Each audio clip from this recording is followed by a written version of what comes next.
Kalau lokat kumen ni, lokat Perak ni berasal daripada Indonesia tu, apa masalahnya? Oke, ada sebuah video dari seorang gadis berasal dari negeri Perak, Malaysia, yang mana dalam video TikToknya ditantang untuk berbicara menggunakan bahasa Melayu Malaysia. Kemudian mengatakan bahwa bahasa yang si gadis ini sampaikan adalah bahasa Indonesia. Oke, kita tonton dulu videonya. Cuba cakap KL muka cantik, bahasa tak sedap, ingatlah komen. Bahasa yang komen cakap tu berasal di Indonesia. Cakap KL bahasa Melayu. Kamu ingat cakap KL tu cakap bahasa Melayu. Oke, halo Historical, kembali lagi di channel Historical ya. Kali ini saya akan mereaction sebuah video dari netizen negeri Perak ya, yang dia itu dicemooh oleh orang ya, sesama orang Malaysia ya, mencemooh orang negeri Perak ya. Katanya kenapa kalau ngomong berlogat Indo, terus orang Perak ini marah-marah. Memangnya kenapa kalau berlogat Indo begitu, dia marah-marah di media sosial. Seperti apa videonya teman-teman? Langsung kita reaksi berikut ini.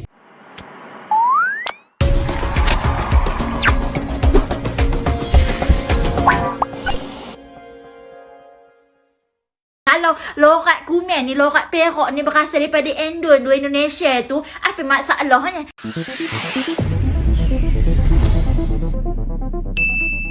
Assalamualaikum warahmatullahi wabarakatuh. Salam jumpa kembali. Semoga kita semua selalu dirahmati oleh Yang Maha Kuasa.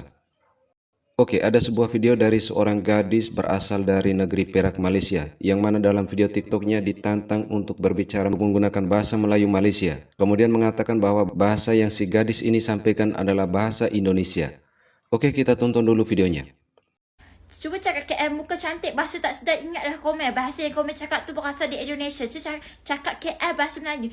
Kamu ingat cakap KL tu cakap bahasa Melayu ke? Name yang KL tu, kalau kamu nak tahu, name tu cakap bahasa penjajah. Kamu tahu tak bahasa penjajah?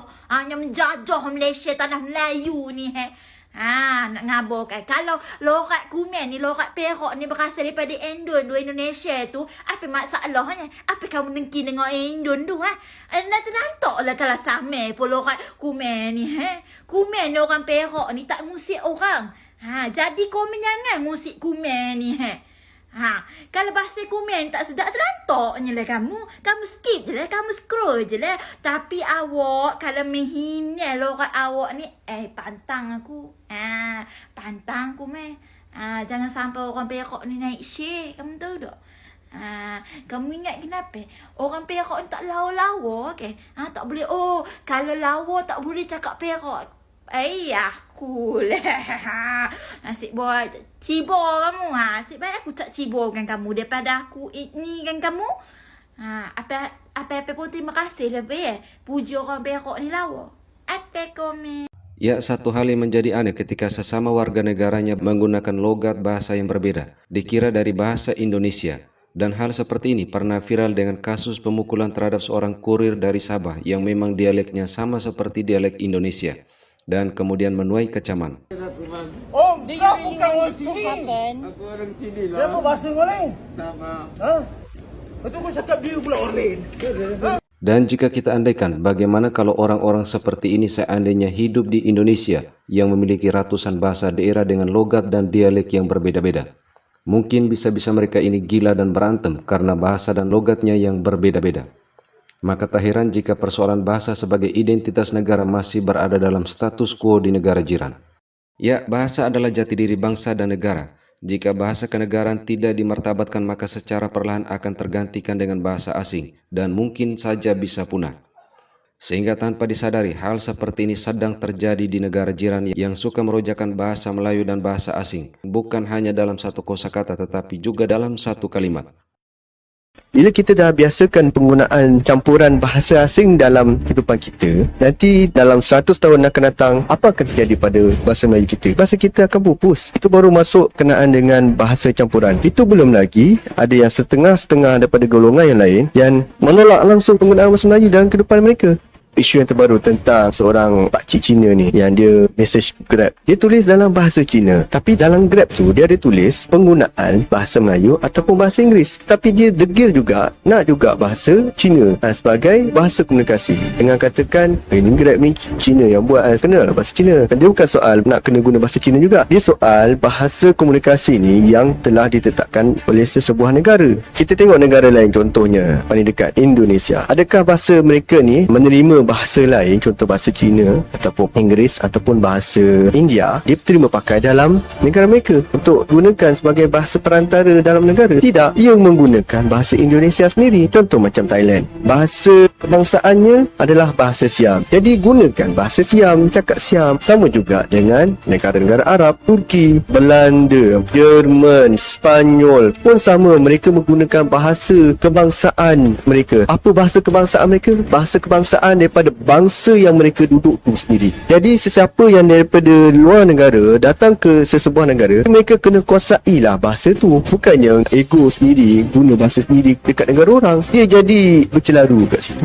Kenapa bahasa kita ni, bahasa Melayu ni tidak lagi dipenuh pakai? Adalah kesilapan diri kita sendiri, yang mana kita tak amalkan bahasa kita ni betul-betul. Memanglah saya akui, saya pun kadang guna juga bahasa rojak, campur juga bahasa Inggeris dan campur juga bahasa negeri-negeri lain untuk memudah cara kononian. Tapi bila saya fikir balik, saya tak boleh amalkan terus benda tu. Dia akan beri impak kepada cucu cicit kita nanti dan menyebabkan bahasa Melayu pun akan terpupus dengan sendirinya. Kalau katakan kan, susah bahasa Melayu, bahasa Inggeris, okey, memang boleh bahasa Inggeris, tapi jangan lupa Malaysia ni adalah apa? Malaysia ni adalah tanah Melayu. Jadi bila katakan tanah Melayu, asalnya adalah bangsa Melayu. Jadi pada bangsa Melayu, penggunaan bahasa dia adalah bahasa Melayu. Adakah bahasa Cina asalnya? Adakah bahasa India asalnya? Adakah bahasa Arab asalnya? Adakah bahasa Inggeris asalnya? Tidak. Dia adalah bahasa Melayu. Dan bahasa Melayu ni yang telah dipertuturkan sejak daripada zaman purbakala lagi, daripada zaman Kedah Tua lagi, zaman kerajaan Sriwijaya, lepas tu zaman Majapahit, dan kemudian sambung terus pada Kesultanan Melayu Melaka. Saya nasihatkanlah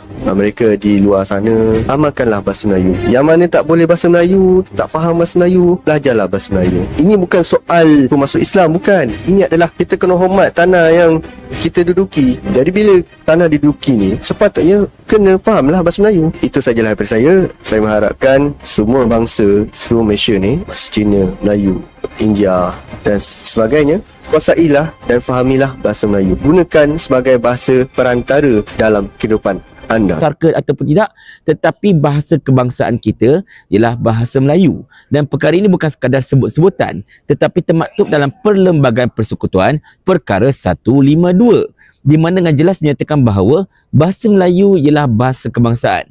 Jadi, sekiranya kalau anda ini rakyat Malaysia, tak kira anda ni kaum apa sekalipun, kalau anda ini rakyat Malaysia, maka penguasaan bahasa Melayu yang baik adalah satu kewajipan sebenarnya. Sebab mana mungkin anda hendak mengaku bahawa anda ini rakyat Malaysia sekiranya kalau bahasa Melayu pun anda tak fasih. Tetapi itulah, kita dapat lihat sekarang ini, terutamanya Sidang Mutakhir inilah, agak ramai juga mereka yang bukan berketurunan Melayu yang seolah-olahnya memandang enteng tentang kepentingan untuk menguasai serta bertutur dalam bahasa kebangsaan. Mereka lebih selesa untuk bertutur dalam bahasa ibunda mereka sendiri.